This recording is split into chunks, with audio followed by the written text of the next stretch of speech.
Aller à l'étranger est l'un des meilleurs moyens de se construire. Mais quand il s'agit d'études, est-ce toujours nécessaire de le faire? Bonjour, j'espère que vous allez bien. Aujourd'hui, dans cette vidéo, je vais vous présenter 5 questions à se poser absolument avant de s'engager dans les études à l'étranger. Avant de commencer, avant de vous présenter les 5 questions, ce que j'aimerais vous dire, c'est que le fait d'aller à l'étranger ou pas ne définira jamais votre niveau de réussite. Je sais que là, maintenant, le fait d'aller à l'étranger, précisément en France, pour les étudiants africains, est devenu un peu un effet de mode. C'est vraiment, voilà, on se dit que si tu ne vas pas à l'étranger et tout, tu ne pourras pas forcément réussir et tout. Mais moi, ce que je veux vous dire, c'est que cela ne définira pas votre niveau de réussite. La première question à se poser quand on veut aller à l'étranger, c'est bien sûr, pourquoi je veux aller à l'étranger? Ça paraît anodin, ça paraît stupide, mais moi, je peux vous dire qu'il y a beaucoup de personnes qui me disent Nadia, je veux aller à l'étranger, comment tu fais, comment tu as fait pour pouvoir entreprendre tes démarches et tout. Et moi, quand je leur demande la simple question, pourquoi tu veux aller à l'étranger pour pouvoir effectuer tes études, ils me disent, ah, c'est mieux là-bas. Ou mais ils me disent, toi-même, tu es parti à l'étranger, tu vois comment tu es devenu, tu vois comment tu as pu voyager, tu as pu découvrir des choses et tout. Et moi, je leur dis, ben oui, tu me réponds ça, mais ce n'est pas en rapport avec toi, ce n'est pas en rapport avec tes objectifs. Du coup, pourquoi toi, tu veux aller à l'étranger? Et là, en fait, il y a un blanc. Ils n'arrivent pas à me répondre, ils n'arrivent pas à me dire clairement pourquoi ils veulent aller à l'étranger. Et moi, je pense que c'est l'une des premières questions en fait à se poser avant même d'en parler à ses parents, avant même d'en parler avec son entourage et tout, c'est de se demander à soi-même pourquoi on veut aller à l'étranger. Ce que je veux vous dire, c'est si vous partez à l'étranger avec les mauvais objectifs, c'est-à-dire que vous partez avec les mauvaises raisons, vous allez être déçu.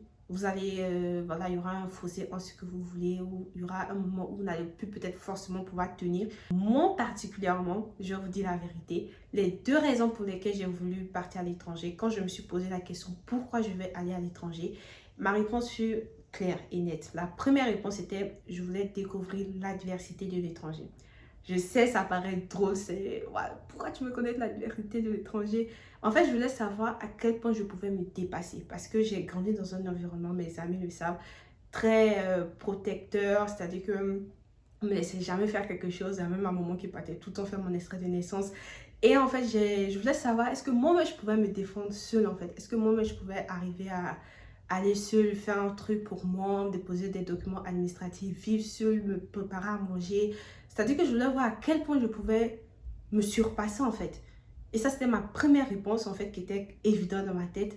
Et la deuxième raison pour moi, c'était apprendre des choses qui me seront utiles pour mon pays, qui seront utiles pour mon pays et pour ma famille et pour mon environnement dans lequel j'ai grandi en fait.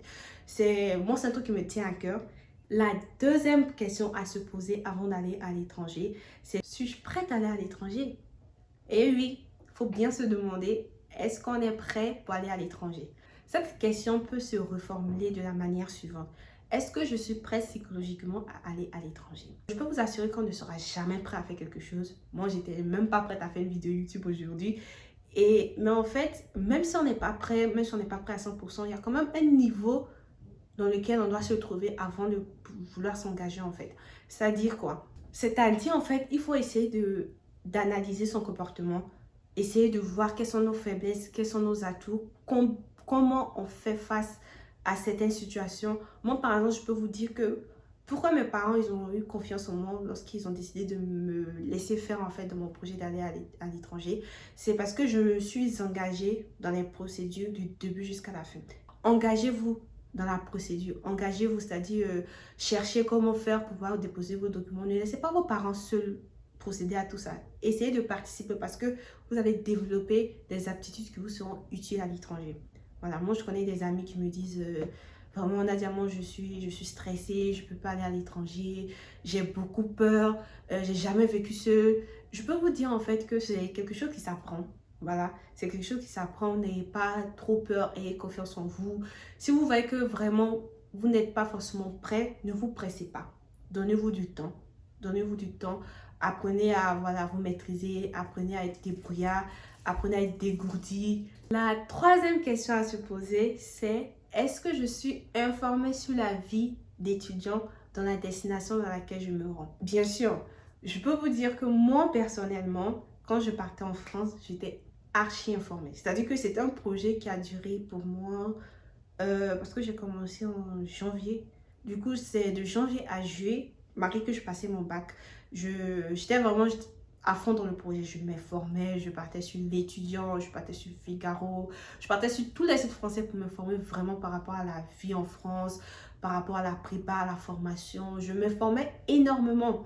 Mais quand je suis venue aux États-Unis, j'ai été déçue.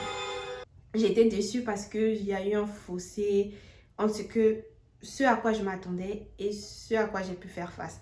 Et en fait, je dirais que c'est parce que je n'étais pas prête. Voilà. Moi, je voulais juste venir aux États-Unis parce que j'avais pour habitude de faire des échanges et tout. Là, j'ai eu une opportunité de faire un échange. J'ai sauté sur l'occasion. Je n'ai même pas cherché à réfléchir.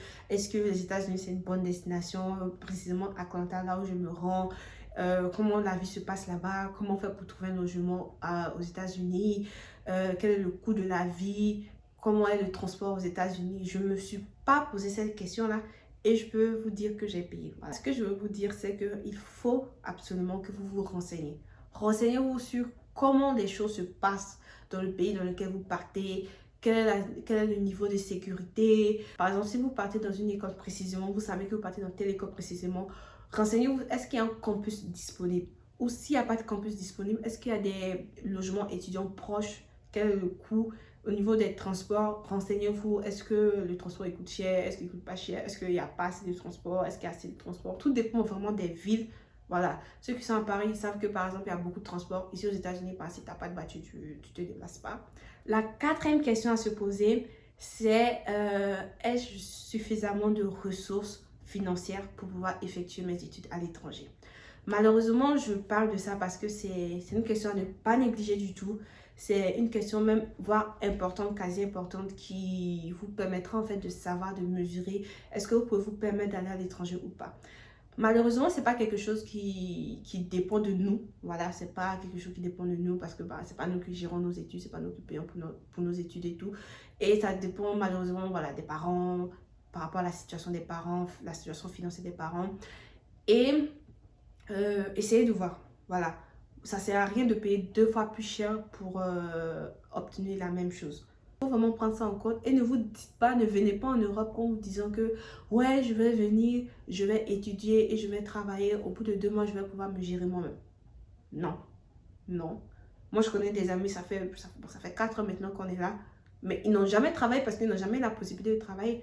Et en plus, vous venez ici, c'est pour étudier, ce n'est pas pour travailler. Donc, quand vous venez pour étudier et que vous vous mettez à chercher du travail et tout, à un moment, vous allez perdre un peu l'objectif en fait. Vous allez commencer à travailler, vous allez virer, vous allez peut-être avoir de mauvaises notes, vous allez plus pouvoir gérer. Donnez-vous du temps en fait. Vous êtes là pour étudier, c'est vrai. C'est vrai que voilà, on peut essayer de se débrouiller et à essayer d'avoir un peu plus d'argent pour ne pas trop mettre la pression sur les parents niveau finance. Mais quand même, n'empêche que vous êtes là pour étudier et que vous devez vous concentrer sur vos études. Vous travaillez, mais ne vous forcez pas à travailler, voilà, énormément, quoi. Et aussi, ce que j'aimerais préciser, c'est que dans la plupart des pays à l'étranger, il y a un temps à ne pas dépasser lorsqu'on travaille, quand on est étudiant, avec le titre étudiant. C'est-à-dire, aux États-Unis, dans l'Amérique du Nord, c'est 20 heures par semaine. Vous n'avez pas le droit de dépasser 20 heures par semaine. Et si vous dépassez cela, vous pouvez vous retrouver avec des sanctions financières. Voilà, on peut vous donner des amendes à payer ou même on peut vous expulser et ne plus vous autoriser à revenir sur le pays. Donc, vraiment, faites attention à ça. La cinquième question et la dernière question à se poser pour moi, c'est est-ce nécessaire d'aller à l'étranger? Et oui, est-ce nécessaire d'aller à l'étranger? C'est cette question en fait qu'il faut se poser. Je dirais même que cette question-là, elle est un peu liée à la précédente question et aussi à la première question. Parce que en fait, vous me dites par exemple que moi je veux aller à l'étranger parce que je veux réussir. Tu veux réussir, mais qu'est-ce qui t'empêche de réussir là où tu es? Posez-vous les bonnes questions. Demandez-vous pourquoi vous voulez partir à l'étranger et pourquoi vous ne pouvez pas réaliser ce pourquoi vous voulez partir à l'étranger dans votre pays. Voilà.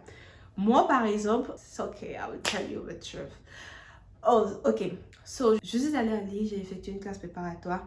Malheureusement, pendant les concours, je faisais une certaine déprime parce que c'était la Covid.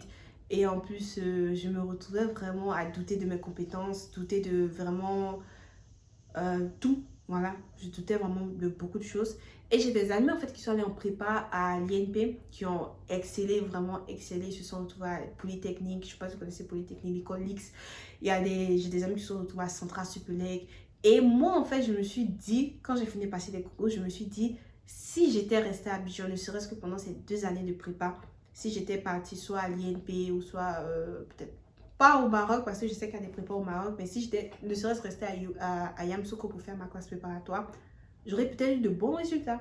Parce que je n'aurais pas eu à gérer le stress, la dépression, la vie, la solitude de l'étranger et plein d'autres choses annexes en fait que je devais gérer de moi-même. Mais une chose est sûre, je ne regrette pas d'avoir fait ma prépa à Lille parce que ça m'a permis de rencontrer l'un des meilleurs profs d'anglais. Je ne sais pas s'il passe par ici, mais bon, bref. Ce prof-là, vraiment, je pense que je vais vous parler de lui quand je vais vous parler de ma prépa, de ma vie en prépa, comment ça s'est passé et tout. Mais franchement, je peux vous dire que j'ai rencontré de très belles personnes en prépa et j'ai appris aussi à relativiser. Voilà. C'est vrai que voilà, j'étais vraiment pas contente de mes résultats en prépa, mais par contre, j'ai appris à relativiser, comme je l'ai dit, par rapport aux résultats et tout. Vraiment, demandez-vous si c'est nécessaire. Est-ce qu'il faut absolument que vous partez à l'étranger pour pouvoir réaliser vos objectifs? Et si il n'existe pas déjà là où vous êtes, quelque chose qui vous permettra une école qui vous permettra de réaliser ce pourquoi vous voulez aller à l'étranger.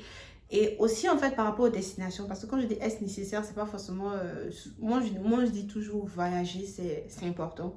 Ça permet d'apprendre à faire face à l'adversité, comme je le dis, et ça permet de se surpasser. Donc moi je suis pour les voyages. Essayez un peu de voir là où vous voulez partir, commencez un peu à calculer les coûts et des alternatives, essayez de voir vraiment qu'est-ce qui sera le meilleur pour vous. Pour conclure, je vous dirais qu'il faut vraiment faire un entretien avec sa propre personne avant de s'engager dans les études à l'étranger.